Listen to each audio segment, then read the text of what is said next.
നമസ്കാരം. മലയാളികളെ കുടിപ്പിച്ച് കിടത്തിയിട്ടാണെങ്കിലും വേണ്ടില്ല ഖജനാവിൽ കാശ് എത്തണം എന്ന നിലപാടിലാണ് ഇടത് സർക്കാർ.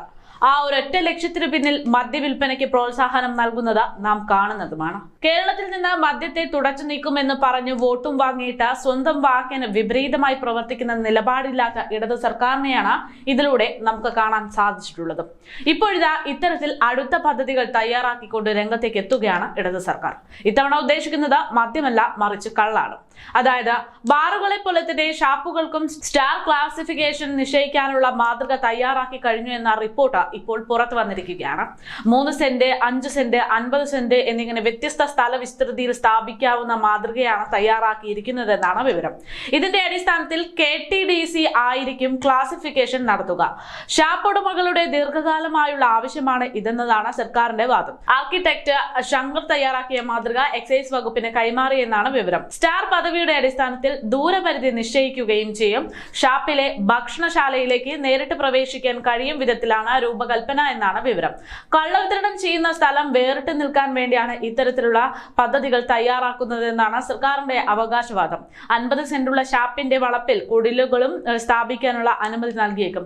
ചുറ്റുമതിൽ നിർബന്ധമാക്കിയിരിക്കും. പാർക്കിംഗ് ഏരിയ ഉണ്ടാകും. നിലവിൽ ഷാപ്പ് കെട്ടിടത്തിന് പുറത്ത് കള്ള് വിൽക്കാൻ അനുമതി നൽകുന്നില്ല. എക്സൈസ് കമ്മീഷണർ ഷാപ്പ് ലൈസൻസുകളുടെ സംഘടനാ പ്രതിനിധികളുമായി ചർച്ച ചെയ്ത് ആവശ്യമെങ്കിൽ മാതൃകയിൽ മാറ്റം വരുത്തുമെന്നാണ് നിലവിൽ പുറത്തുവരുന്ന റിപ്പോർട്ട്.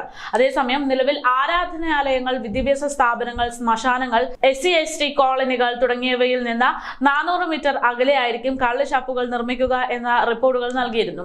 5 സ്റ്റാർ ബാറുകൾക്ക് ഇത് 50 മീറ്ററുകളും 3-4 സ്റ്റാർ ബാറുകൾക്ക് 200 മീറ്ററുമാണ് പരിധി നൽകിയിരിക്കുന്നത്. ഈ വിവേചനം പാടില്ല എന്നാണ് ഷാപ്പ് ഉടമകളുടെ ആവശ്യം. ഒരേ സ്ഥലത്ത് 5 വർഷമെങ്കിലും പ്രവർത്തിക്കാവുന്ന വിധത്തിൽ ദീർഘകാല ലൈസൻസ് വേണമെന്നാണ് മറ്റൊരാവശ്യം. 3 സ്റ്റാർ മുതൽ മുകളിലുള്ള ഹോട്ടലുകളിൽ കള്ള് ചെത്തി വിൽപ്പന നടത്താൻ ചട്ട ഭേദഗതി കൊണ്ടുവന്നിട്ടുണ്ട്. പക്ഷേ അപേക്ഷകർ ഉണ്ടായിരുന്നില്ല എന്നതാണ് യാഥാർത്ഥ്യം. 10,000 രൂപയാണ് ലൈസൻസ് ഫീസ് ഇപ്പോൾ സർക്കാർ ഈടാക്കാൻ ഉദ്ദേശിക്കുന്നത്. ഹോട്ടൽ വളപ്പിലെ തെങ്ങിൽ നിന്നുള്ള കള്ള് ചെത്താനാണ് ഉദ്ദേശം. 48 മണിക്കൂർ വരെ ഇത് ഉപയോഗിക്കാമെന്നും അത് കഴിഞ്ഞാൽ അത് നശിപ്പിക്കണമെന്നാണ് നിർദ്ദേശം. ബാർ ലൈസൻസ് ഇല്ല എങ്കിൽ പോലും ഈ ഒരു കാര്യത്തിന് അപേക്ഷിക്കാമെന്നാണ് അറിയിച്ചിരിക്കുന്നത് എന്നതാണ് സർക്കാരിൽ നിന്ന് പുറത്തുവരുന്ന റിപ്പോർട്ടെങ്കിൽ പോലും ഇതിനു പിന്നിൽ ഇനി സർക്കാർ മദ്യനയ അഴിമതിയുടെ ഭാഗമായി ബാർ ഉടമകളോട് ആവശ്യപ്പെട്ടിരിക്കുന്ന രഹസ്യ ഫണ്ട് പോലെ തന്നെ ഇതിന്റെ പേരിൽ കള്ളുഷാപ്പ് ഉടമകളിൽ നിന്നും പണം കൈപ്പറ്റുമോ എന്ന കാര്യങ്ങളെല്ലാം ഇനി കാത്തിരിഞ്ഞ് അറിയേണ്ടിയിരിക്കുന്ന കാര്യമാണ്. കാരണം മുഖ്യമന്ത്രി ഉൾപ്പെടെയുള്ളവർക്ക് പ്രതീക്ഷിക്കാത്ത സാഹചര്യത്തിലാണ് അത്തരത്തിലുള്ള അടി ലഭിക്കാറുള്ളത്. അപ്പോൾ തന്നെ ഇപ്പോൾ മദ്യനയത്തിന്റെ ആരോപണം പുറത്തു വന്നതുപോലെ തന്നെ ഈ ഒരു പദ്ധതിയുടെ പിന്നിൽ എന്തെല്ലാം കള്ളത്തരങ്ങൾ നടന്നിട്ടുണ്ട് എന്നത് വൈകാതെ തന്നെ പുറത്തറിയാൻ സാധിക്കുമെന്നതാണ് നിലവിലത്തെ സാഹചര്യത്തിൽ നിന്ന് ഉയരുന്ന പൊതുജനാഭിപ്രായം.